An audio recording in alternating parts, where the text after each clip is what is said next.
जीवन को अगर आदर्श रास्ते पर चलाना है, सिद्धांत पर चलाना है, क्योंकि भगवान ने कहा है कि जो हमारे सिद्धांतों पर चलता है वही है।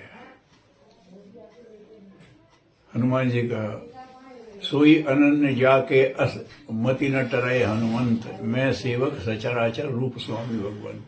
भगवान करे हम सेवक हैं, भगवान ने जो प्रेरणा दी सो कर रहे हैं, सबसे बाहर हो जाए, प्रभु की प्रेरणा से हो रहा है और हम उसे करें, अपना मेरा कहीं कुछ नहीं है। ऐसे ही और ये अपने वानर वीरों को लेके आए थे, उनको जब विदा किया तो उनसे कहा अब गृह जाओ सखा सब, अब तुम लोग जाओ भजन करो दृढ़ नेम। अब भजन करना दृढ़, गुरु ने भज सेवायाम खाया, गुरुदेव ने भजन का अर्थ सेवा होता है।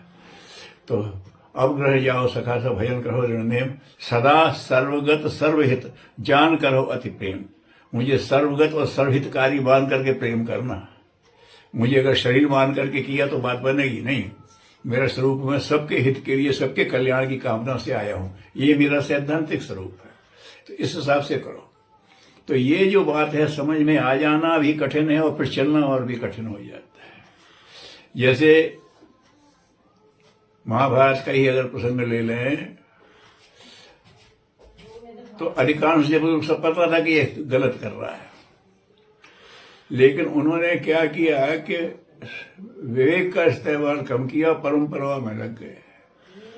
अब भीष्म से दो बड़ी गलतियां हुई हैं अपने जीवन की। एक तो ये, जब उन्होंने कहा तो उन्होंने कह लिया मैं सिंहासन के प्रति प्रतिबद्ध रहूंगा, और ये कहते मैं हस्तिनापुर के हित के लिए रहूंगा, तो बात दूसरी हो जाती। वो जान रहे थे कि अब गलत हो रहा, मैंने तो प्रतिज्ञा कर ली। अरे क्या कर लिया प्रतिज्ञा? थोड़ा प्रतिज्ञा प्रायश्चित कर लेना। कृष्ण ने कहा था मैं उठने में, लेकर अर्जुन नहीं लड़ रहे थे, भीष्म को मारने मन नहीं हो रहा, उन्होंने सुदर्शन चक्र उठा लिया। तुम नहीं करोगे तो मैं करूंगा। भीष्म मरेंगे नहीं, द्रोण मरेंगे नहीं, तो फिर धर्म की स्थापना कैसे होगी? क्योंकि तो उनकी तरफ पक्ष में खड़े हो गए, जानते हुए भी कि ये गलत है। हो गए। तो ये अब जो जान के भी गलती कर रहा है वो तो दंडनीय हो गया। वैसे पूछ नहीं, अकेले में जाकर सबको प्रणाम भी करते थे, पूज भी करते थे, लेकिन ये हिम्मत से विदुर ने दिखाई। उन्होंने कहा मैं समर्थन नहीं करता है।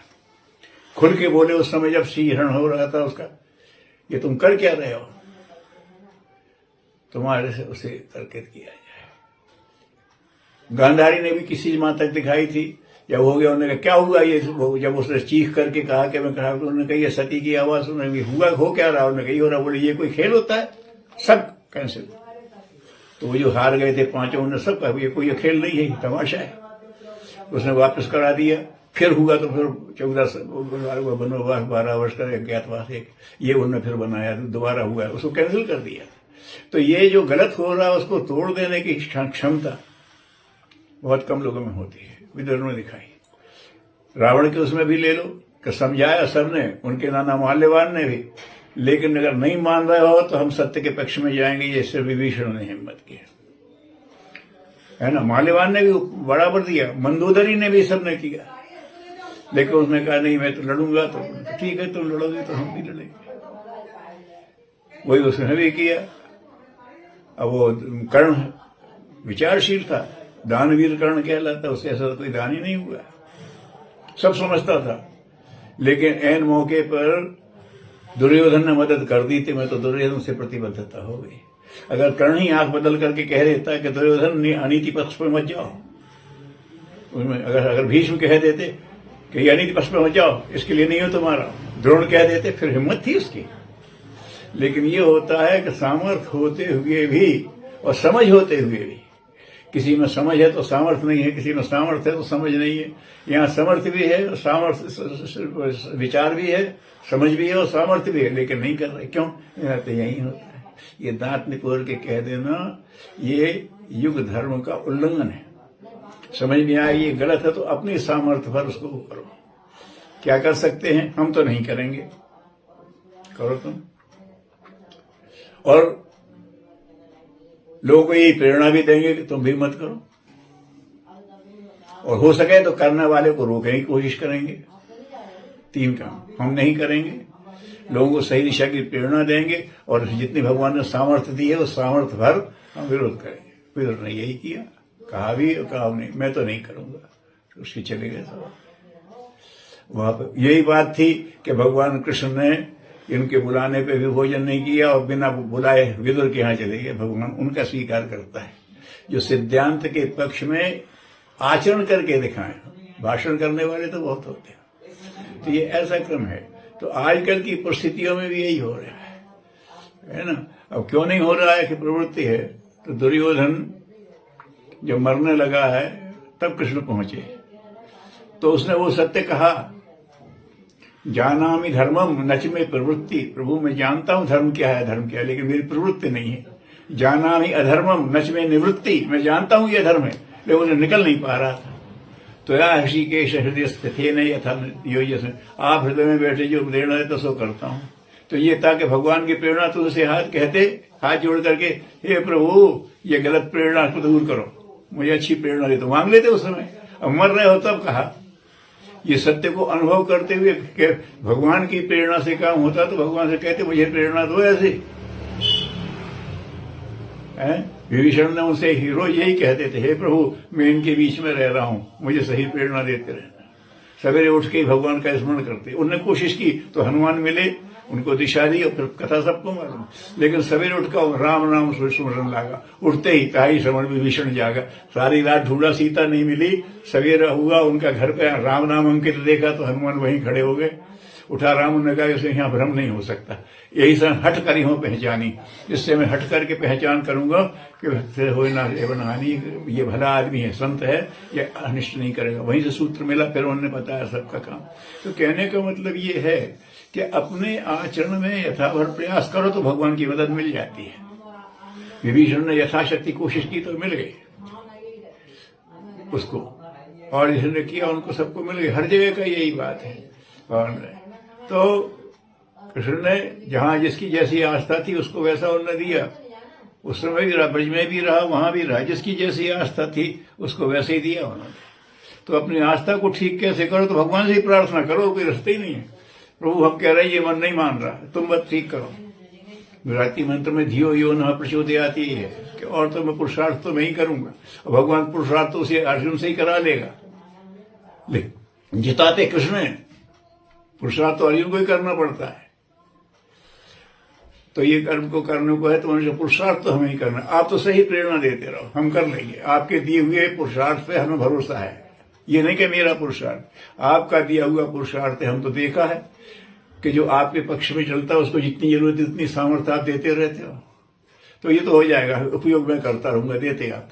ये कहना, ये भावना आ जाए आनंद हो जाता है। तो ये है कि साहित्य को समझना, और समझ में आ रहा है तो स्वयं उस पर आचरण करना और उनको भी प्रेरित करना।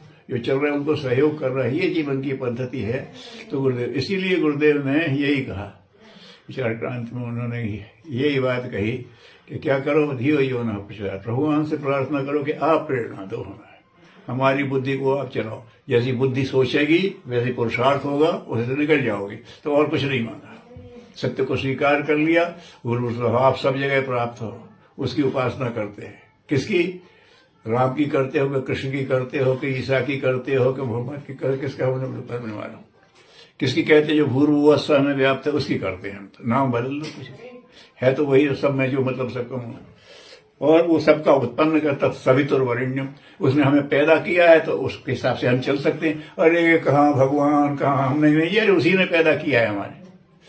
है माता चाहे इतनी सुगढ़ हो, बेटा चाहे इतना अनगढ़ हो, लेकिन है उसी का बेटा, उसी का दूध पीता है माँ का। तो उनसे कहो कि अभी आपने पैदा कर दिया, दूध भी आप ही दो, मतलब प्रेरणा भी आप ही दो। ऐसी प्रार्थना कर, तत्सवितुर्वरेण्यम भर्गो देवस्य धीमहि। तो फिर क्या करे, वो अपना भर्ग दो जो विकारों को काट सकता है, देवताओं का भर्गो दे, वो हमारे अंदर धारण कर दो और फिर धियो, फिर आप चलाओ। जब आप धीम ही कर लोगे तो वो चलाएगा ना। तो या ऋषिकेश हृदय स्थित है, हृदय में धारण करो। वाम वाम करने से बात नहीं बनेगी। तो वो जैसी प्रेरणा देता है तो उन्हीं से प्रार्थना करो। तो ये इस तरह करते, धियो यो न, आप हमारे हृदय बैठ जाओ। और जब आप चला रहे तो बहकने की शक्ति नहीं। जब कृष्ण को रास पकड़ा दी, अब नहीं बह सकता। और कृष्ण की नहीं मानेगा तो धोखा खाएगा। संसप्तकों के मामले में उन्होंने कहा था कि अर्जुन को हटा दो, तो हम विभीषण इनको क्या नाम अपने बड़े भाई धर्मराज को राजा को अरेस्ट कर सकते हैं। दुर्योधन ने कहा कि आप इनको मारोगे तो है नहीं आपका मुंह है, आप तो ये करो कि इनके राजा को अरेस्ट कर दो। बोले वो मैं कर दूंगा, अर्जुन को हटा दो। तो अर्जुन को हटा दिया। संसप्तक कहते हैं उनको कि जानते कि हम मरेंगे लेकिन अपने मोर्चे पर हट जाते हैं। तो उनने गालियां देना शुरू किया तो अर्जुन सर जाने लगे। कृष्ण ने कहा अरे युद्ध है, इसमें गालियां तो होती ही रहती हैं, मत दो ध्यान, अपना मोर्चा संभालो। बोले नहीं हम तो क्षत्रिय, तो चलो। अभिमन्यु को खाना पड़ा। तो ये है वो जानते हुए भी नहीं मैं तो करूंगा, उसी करते आ जाती, वैसी बुद्धि हो जाती है। लेकिन भगवान संकेत तो करता है। गुरुदेव का भी देखो समय पर संकेत तो कर दे, नहीं है तो तुझे तो जान, तेरा काम जाने है ना। जो गुरुदेव के पास आए वो शंभू सिंह से लेकर के और ये अपना क्या नाम करके नटवर लाल और ढल्लू गए, सबको संकेत किया गुरुदेव समय पर संकेत। हमने भी अपने नाते संकेत किया, ये भी तो जाओ तुम्हारा जैसा तुम्हारा भविष्य है, हम तो जो कह सकते हैं तो कहते हैं। बाद में फिर वहां से आए, उन्होंने कहा बेटा समय चूक गए तुम, अब तुमने दूसरे का वर्णन कर दिया है, लेकिन यही होता है। लेकिन उसके बाद चूंकि तुमने किया है तो अब ये तो जाएगा। लेकिन उसके बाद रावण को भी मारा तो चूंकि उसका वो था प्राण दिया था, कुछ पिछला जन्म था तो वो नहीं मारा, तो उसे उन्हें विलीन अपने में किया बाबा। जितने राम ने या कृष्ण ने जिन असुरों को मारा तो पुराने तपस्वी थे, अपनी गलत सिंचन से उनकी तपस्या का गलत उपयोग हो रहा था। तो उस बात को ध्यान रख करके इस शरीर के साथ ये दोष जुड़े थे वो खत्म हो गया। अब तो उसको कोई रूप मान करके अपने अंदर स्थान दे दिया। ये गलतियां तो इस काया से हुई थी, आत्मा तो दूसरे रूप है। तो वो एक बात ध्यान में रखना कि मूल प्रवृत्ति क्या है, उससे वो सब बात बनती है। तो ये आजकल के समय में ये है तो बात है। लेकिन कलयुग को कहते हैं खराब है, लेकिन तुझसे जारी कलयुग युग आन नहीं जो नर कर विश्वास। अगर कलयुग पर आदमी विश्वास करे कि यहाँ क्या है कि इसमें बिना बड़े कोई लंबा तक नहीं करना पड़ता, सिर्फ भगवान का स्मरण रख के और उनके हिसाब से काम करते रहो, इतने में भव तरही भी नहीं प्रयास, भवतर भी नहीं प्रयास, संसार पार हो जाता है इतने से ही। क्योंकि जानते हैं विषम परिस्थितियां इसमें चल तो रहा है, तो ये है कि हमें कुछ नहीं करना, प्रभु की प्रेरणा से करना, जहां तक हो इतने से ही बात हो जाती है। तो आज के समय में युग धर्म यही है।